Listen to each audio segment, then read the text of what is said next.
Welcome to the Personal Pension Radio Podcast, where it's all about helping you complete your financial journey to retirement.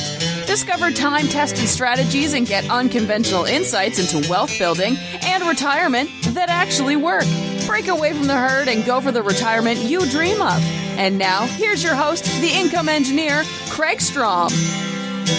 All right, back on Personal Pension Radio. I am the income engineer, so that's my cue to jump in. I am recording this in the morning, so good morning, good afternoon, good evening, Truman Show type intro. Wherever you are and whenever you're listening to this, thank you so much for all the support. Thank you so much for the downloads, the reviews, the questions, the emails. Absolutely appreciate all that. Thank you so much for taking the time to add me to your podcast listening library. Now, I want to jump right in.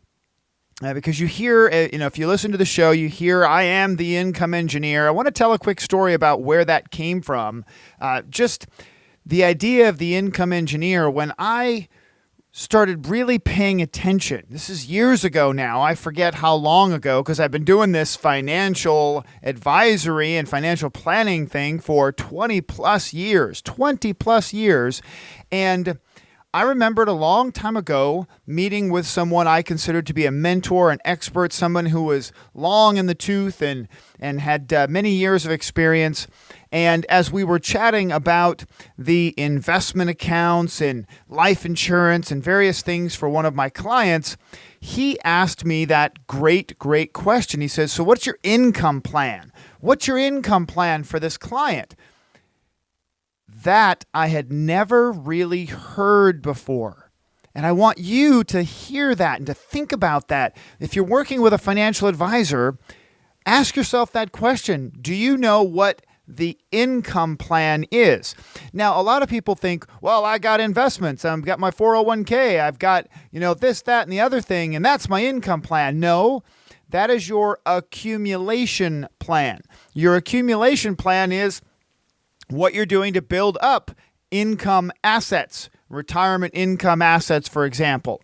And rather than looking at investments only, I heavily suggest that you consider asking the question, what is your income plan? Are you considering everything? Because maximum income does not come from a particular product. Maximum income does not come from 401ks. It doesn't come from investments, annuities, real estate, life insurance.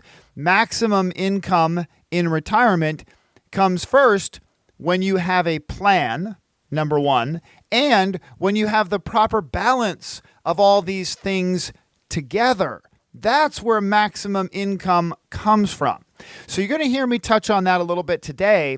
And by the way, as I finish that, that's where the income engineer came from, the title. I really love that idea, this realization that so little of the Wall Street marketing budget is spent, virtually none of it, on how to take your money out of the Wall Street machine, that I saw that there was a niche, that there was a way for me to differentiate myself, to really specialize in the retirement income conversation, because not enough financial planners, in my opinion, out there are talking about it. They're just not focusing on how to take maximum dollars out of the Wall Street machine. The Wall Street machine, of course, as you might expect, is all about keeping money in the machine, not taking money out.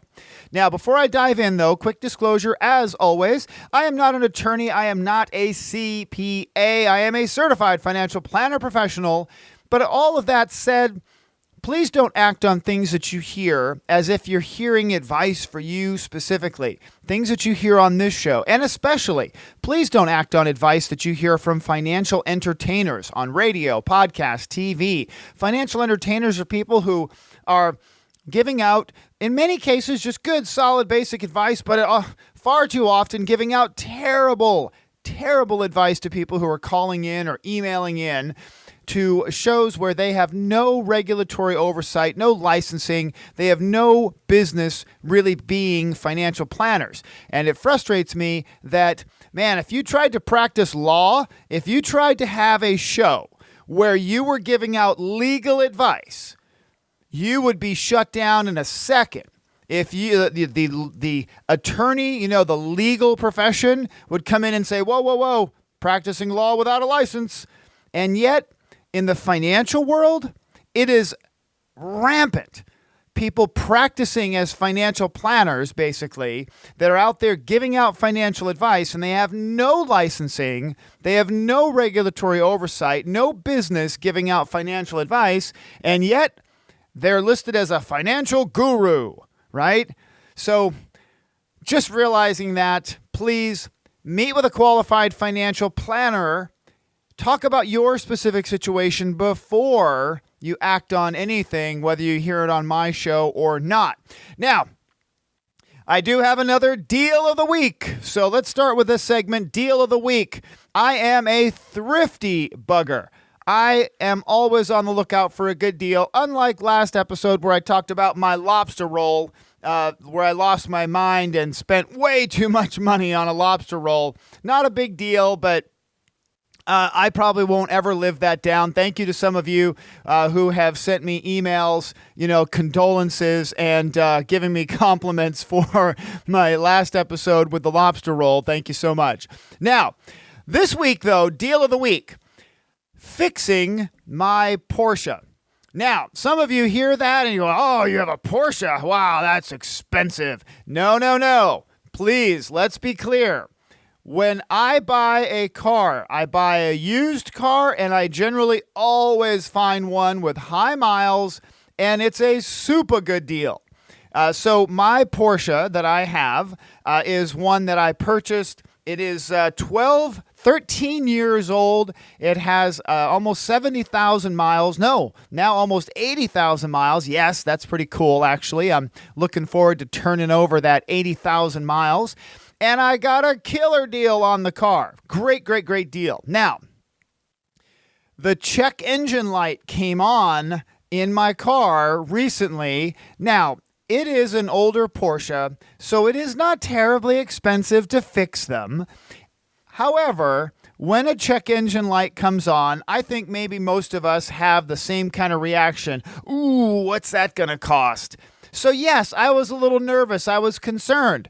But I was able to get the code for the check engine light because I had purchased on Amazon a long time ago, probably several years ago.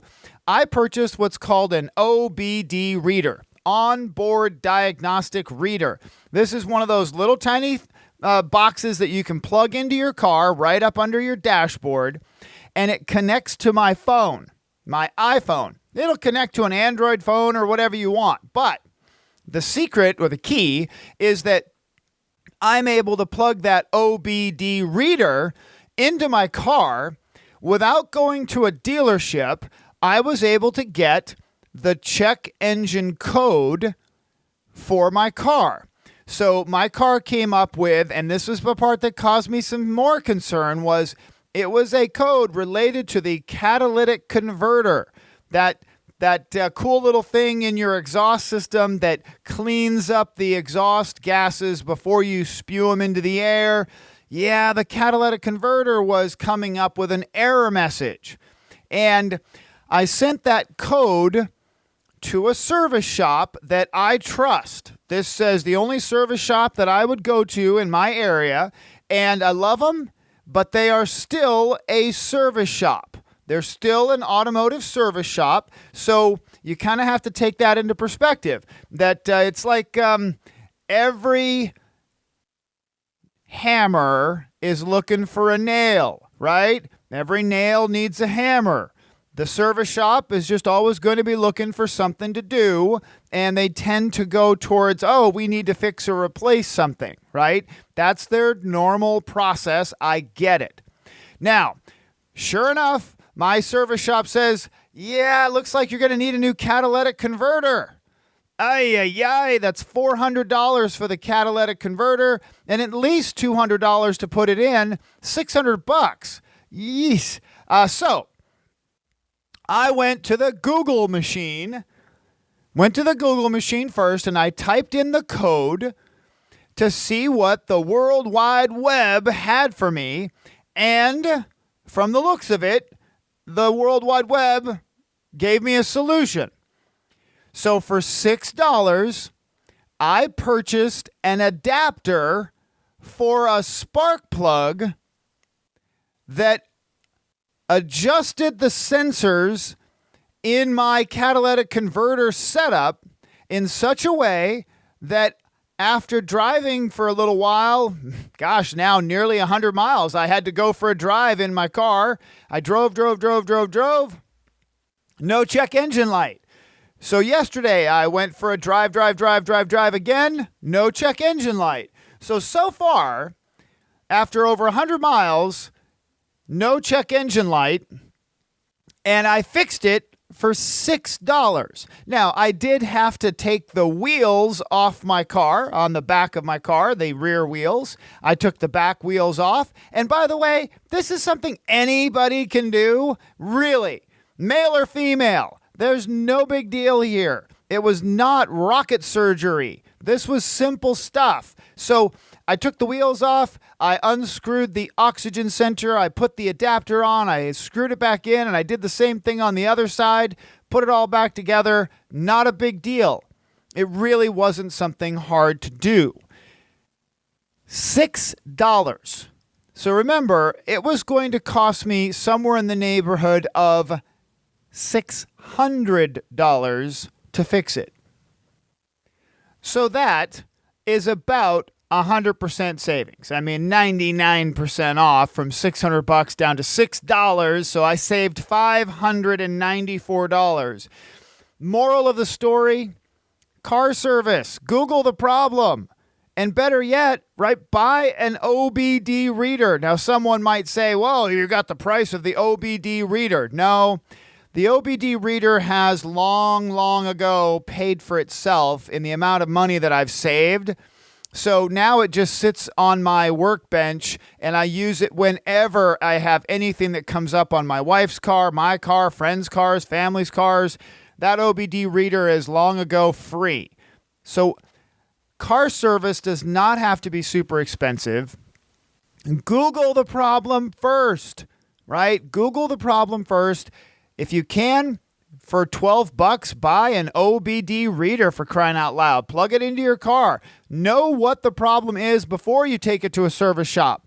Most service shops are awesome, above board, good places. However, there's a lot of service shops out there that are very disreputable. They are not above board. You should know what the problem is before you take it to them. Now, segment 1, watch your step. Last episode, I talked about the story of my parents and their terrible home purchase in Cool, California. If you are thinking about buying a house, or if you've had issues with or friends buying a house, take a listen to that. Don't lose your mind when you're buying a house, man. That's a big time investment, right? Now, this time, I want to say, and I was actually reading an article online, that Dave Ramsey is not the only financial entertainer who is completely full of it. And you know what I mean when I say full of it.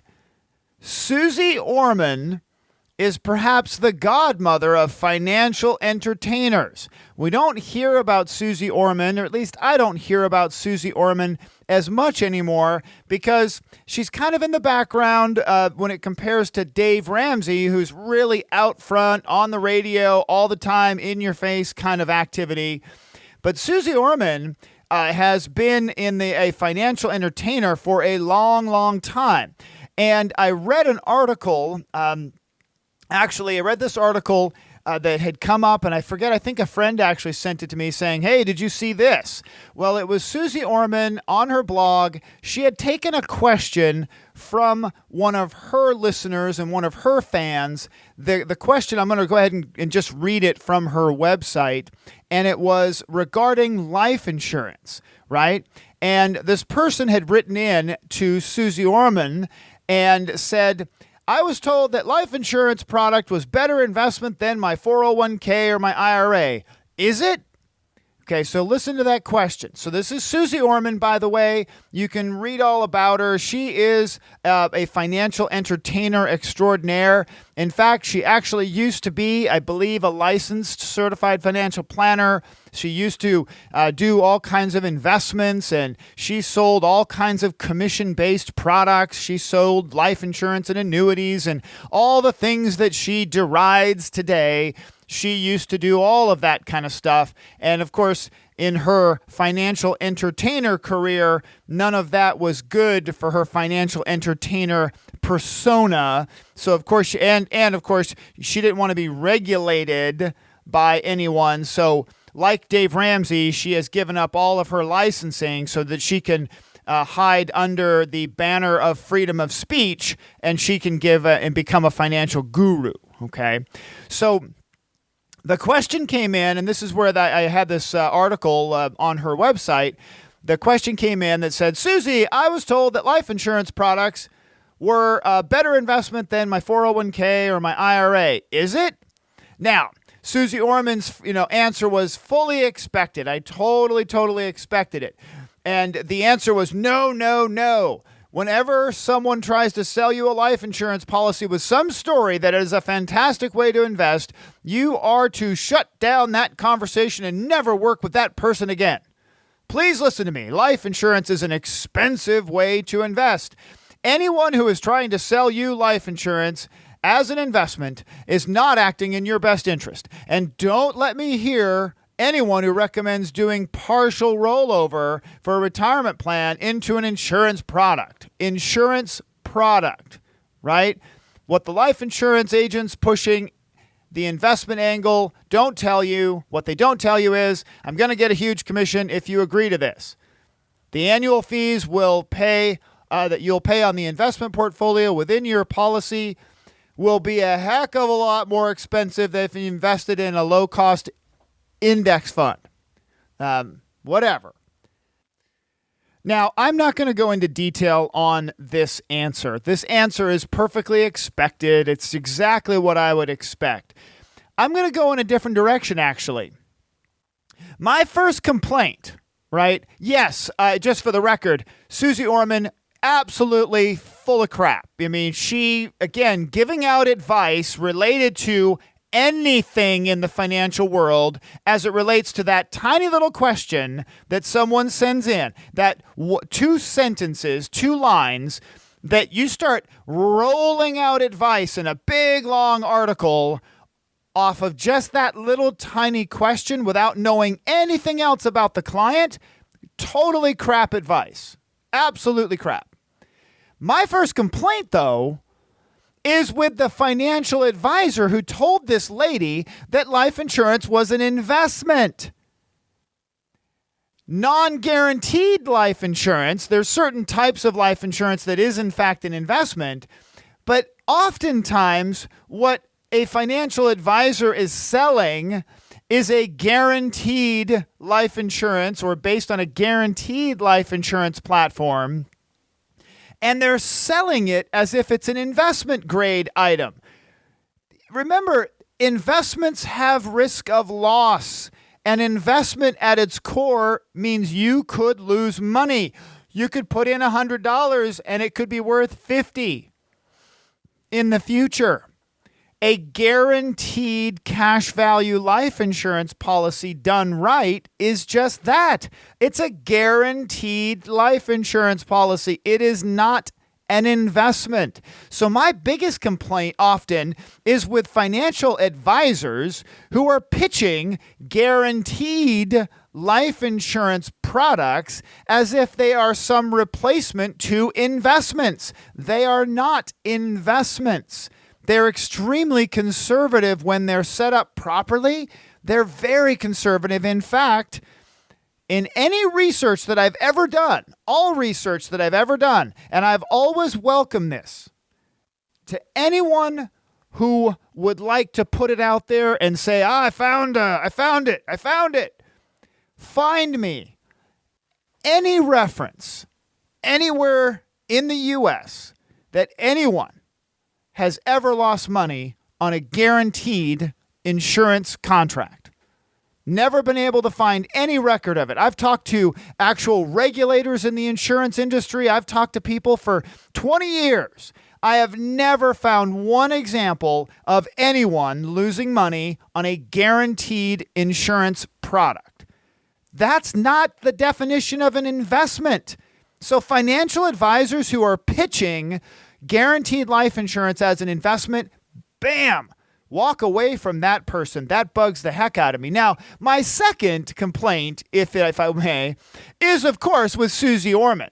She used to be a licensed CFP. She sold life insurance and other commission-based products.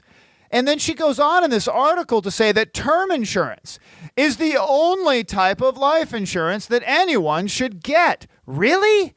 I mean, seriously, does she hang out with Dave Ramsey? Do they have dinner and say, how are we going to do this life insurance thing? Well, let's both agree that the only life insurance that is good for any of our uneducated listeners who don't realize that we're really not giving out good quality advice, term insurance is the answer for everyone. Well, I'm sorry, folks. Stop right there. When anyone, including a licensed certified financial planner, says the only insurance that you should ever get is term insurance, stop. That is wrong. Okay, that is absolutely wrong. I tell this story, and I've told this story before, and I'll tell it again.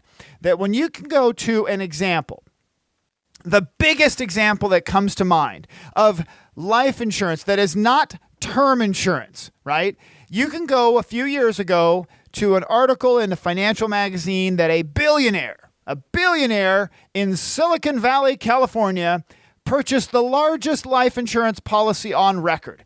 $200 million policy. $200 million life insurance policy. Guess what, folks?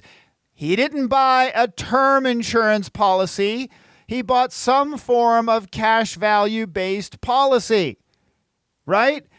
That is an extreme example to say that at the height, at the crazy stratosphere of financial advice for billionaires, what type of life insurance are they buying? They're not buying term insurance, that's for darn sure. So for a financial entertainer like Susie Orman to say that term insurance is the only kind of insurance you should ever get, what? How is that possible? Are you saying that the only people who ever buy cash value insurance are billionaires and gazillionaire type people? No. That's the insurance companies would go out of business if the only appropriate client or customer for their cash value insurance was simply billionaires and millionaires. There's not enough of them. Cash value life insurance fits in many situations, and of course, in Susie Orman and Dave Ramsey's world, it never, ever fits. I'm going to share something before I go on this topic that just highlights, and this is something I've listened to Dave Ramsey, for example, more than most, and I found a few examples where, oh, wow, and I've even mentioned it on my podcast here this year, that Dave Ramsey has just stepped in it, just said some things that, oh my gosh, that's just absolutely just completely wrong. My favorite Susie Orman story actually happened years ago, where Susie Orman was in the height of her financial entertainer powers. So she was all over the place being interviewed on financial shows and pitching her books, and she's just making a ton of money and doing her thing. She has an amazing marketing team behind her. Now, she was on a financial show, and she was taking questions from callers. This is a TV show, and so callers, people, listeners, viewers were calling in to ask questions. And a nice lady called in with a very difficult, I guess a sad question. She said to Susie Orman, and I'll just summarize in my own words. Susie, my husband retired from his job, and our financial advisor recommended that my husband roll over his 401k into one of those variable insurance products that you don't like. And Susie Orman is on the show just nodding her head. By the way, you can see this on YouTube. It's still on YouTube. I'm sure that Susie Orman wishes that it wasn't, but it's still on YouTube. So the lady goes on to say that my husband was, had his 401k, and our financial advisor recommended that we roll it over into one of those variable insurance products, and we rolled it over, and we did. And Susie Orman's just shaking her head. Oh my gosh. Okay. Yeah. And the lady says, well, it kind of, the stock market, did go up, and then my husband died. Oh, wow. Right. That kind of sets the tone back. Wow. She says, and then my husband died, after the market had crashed. The market crashed and my husband died. And the insurance company, they gave me back all of our losses. And they gave me back all of our losses. And I'm just not sure what I could have done that would have been better. Hear that, folks. Hear what happened. This lady calls in to say that her husband was given advice to roll over his retirement money to one of those terrible variable insurance products that Susie Orman says is the spawn of the devil. The market went up, the market crashed, and then husband died. And what did the insurance company do? Because these particular non-guaranteed variable insurance products have death benefits built into them? Yes, they gave her back all the money that had been lost from the downfall in the market. They restored the entire value back up to the top.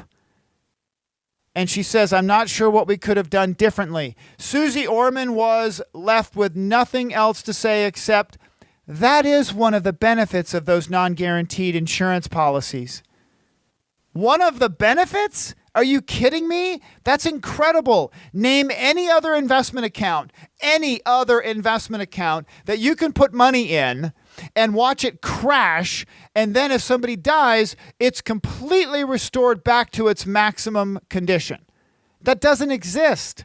They don't exist. So I am not a huge fan of these non-guaranteed, variable type insurance contracts. I'm not a huge fan, but this is a great example of where a financial entertainer, if they'd actually take the time to really get to know someone, to dig in, to ask questions, they would face that undeniable truth that yes, sometimes there's a reason for certain types of cash value life insurance, certain types of non-guaranteed insurance products. There's a reason for them, right? That's the key.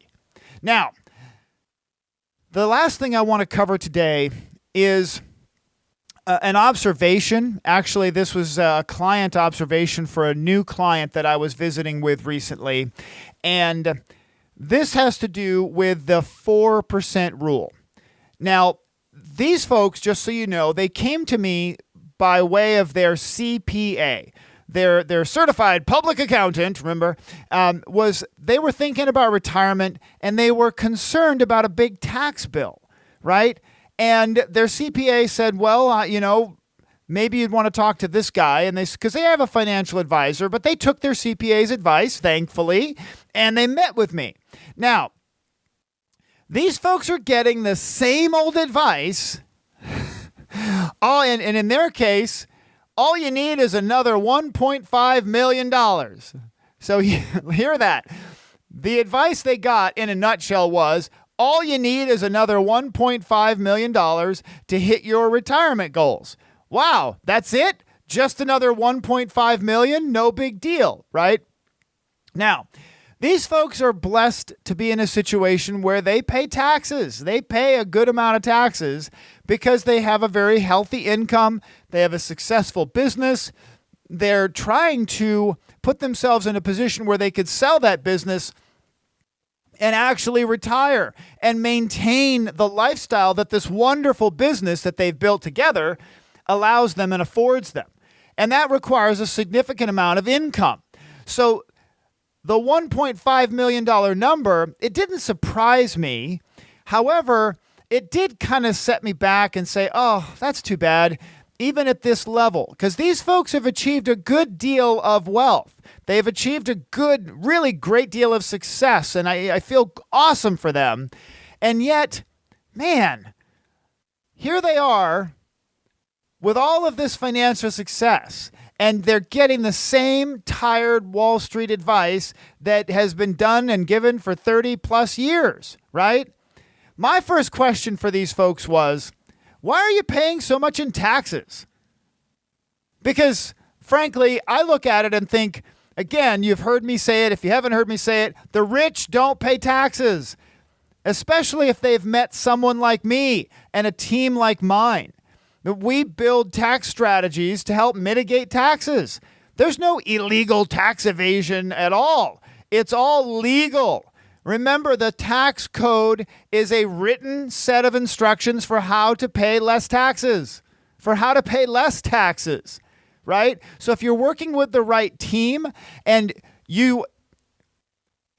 if you work with the right team, you don't have that kind of a tax bill. These folks had a huge tax bill they were getting ready to pay next year. They're kind of planning for this big, ugly tax bill. And my question is, why? Why are you paying so much in taxes? So our next meeting will be focused on tax mitigation planning and concepts that they've most likely never heard. They've never heard of them because they're still working with a basic financial advisor who just does basic Wall Street financial retirement planning. Simple stuff. So my second question was, did your financial advisor say that based on the 4% rule, you would need another $1.5 million? And the answer was yes. And they looked at me like, how did you know that? And I said, the 4% rule, right? Monte Carlo simulation, and you need the extra $60,000 a year, right?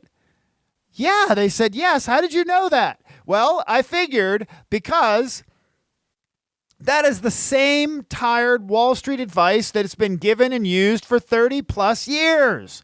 It's exactly what I expected. Let me do a quick explanation on the 4% rule. So the 4% rule says that if you're trying to draw income from an investment account, okay, so income from an investment account, how many people are in that pool with you spreading the risk of long life and the risk of the ups and downs of the stock market? How many people are sharing that risk with you? Well, the answer is only you. It's only you in the pool that have the risk of the ups and downs and the potential of running out of money. That's why people with pensions feel so good, because the pensions spread the risk out over thousands and thousands of people. So there's far less chance of ever actually running out of money because the pension company is spreading the income risk out over thousands of people. So Wall Street knows that this risk, this mortality risk, this ups and downs of the stock market, right? The various sequences of investment returns is an unknown. So in order to mitigate that longevity risk of running out of money, Wall Street's advice has been only take out 4% of your income assets each year in retirement, and you will most likely, maybe, probably not run out of money. True story. At 4%, for most people in their mid-60s, there's a 12 to 15% chance that a husband and wife couple, one of them will run out of money, will die broke. There's a 12 to 15% chance that a 4% income withdrawal doesn't work.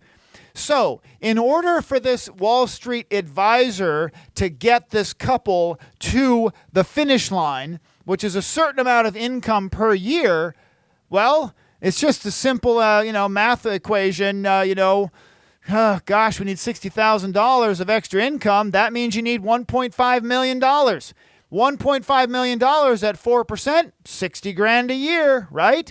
And there's no guarantee that 4% rule will actually work. Now, folks, my first pass, and this is very preliminary, my first pass for this couple, looking at their investment portfolio, but looking in at their world in in an overall total sense, my first pass was an increase of more than 60% over their current advisor. 60% more income sitting in their world that if they just engineered it a little bit differently, if they just used the entirety of the financial world to consider their income plan, bam, 60% more. Now, I believe there's going to be a greater increase than that after we dig in and dig in and dig in. But in addition to the investment portfolio design issues, right? Looking at their current investment portfolio, no. That portfolio was not designed for income. Income planning is a complete shift away from accumulation planning. Folks, listen to me on that. Accumulation economics do not translate to income economics when it comes to retirement income. You have to have an investment portfolio that is designed for distribution, for income economics. Their financial advisor had not explored things like guaranteed annuities, had not explored things like reverse mortgages, had not explored things like certain types of guaranteed life insurance built in for legacy planning. They had not done any of that type of work to add to the investment portfolio as an overall total, right? So why would a Wall Street financial advisor not talk about, for example, guaranteed annuity? Well, there's no assets under management fees in a guaranteed annuity. Yes, there is a commission, but there's no ongoing assets under management fees, right? Same with a reverse mortgage. In my opinion, right? If I can show a clients how to come up with an extra $1,800 per month, hear this, reverse mortgage for these folks would probably give them about $1,800, because their house is paid for, they would probably get about $1,800 per month in tax-free income from their reverse mortgage if they used it. They do not, by the way, need a reverse mortgage. It's not about needing one. It's about possibly wanting one. They live in their forever home. It's paid for. It's single story. They can totally live there and die there. So why not look at a reverse mortgage? $1,800 a month.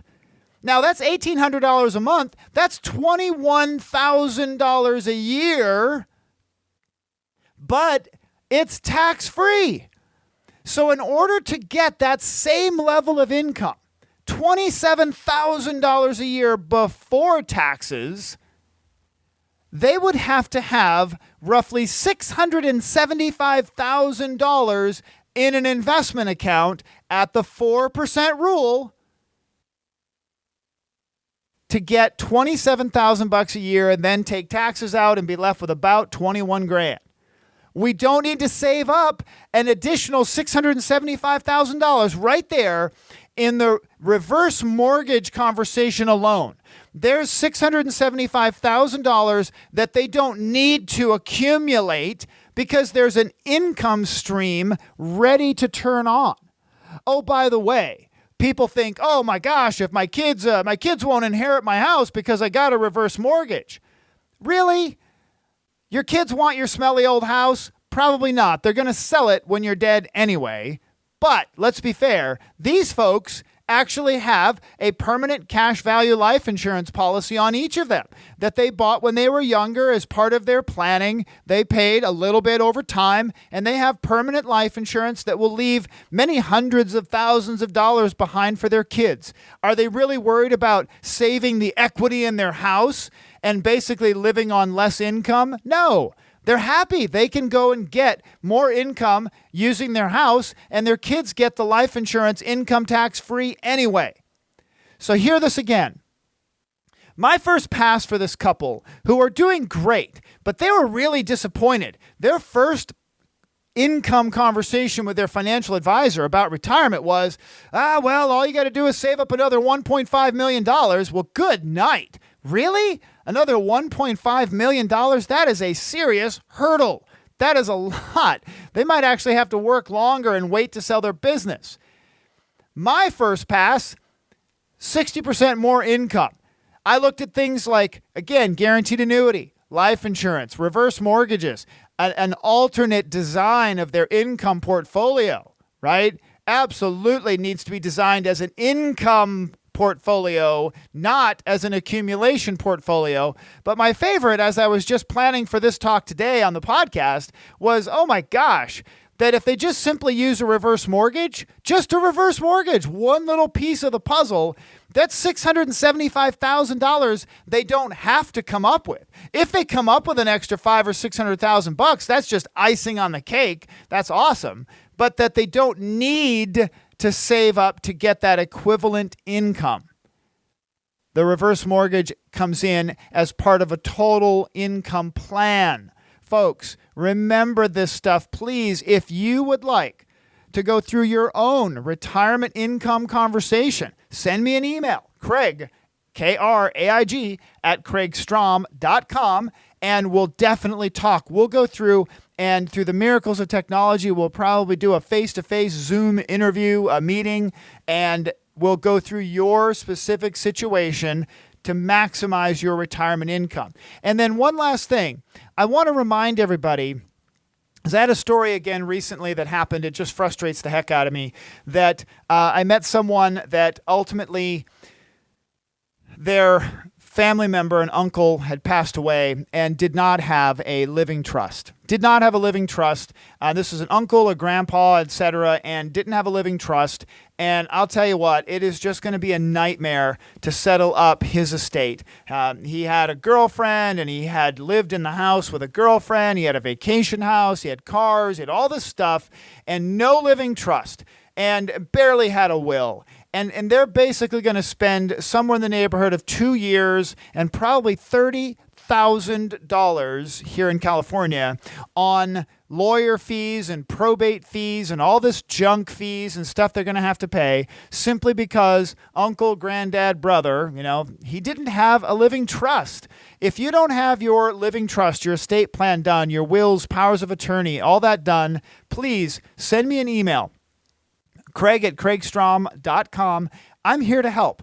I want to help. I have made a special arrangement with my law firm to be able to help my clients and my listeners and people that are introduced through my listeners and clients to have a fantastic price on a full estate plan from an awesome law firm. This law firm is amazing. The partners of the firm have been around for 40 years. This is no small-time law firm that I work with.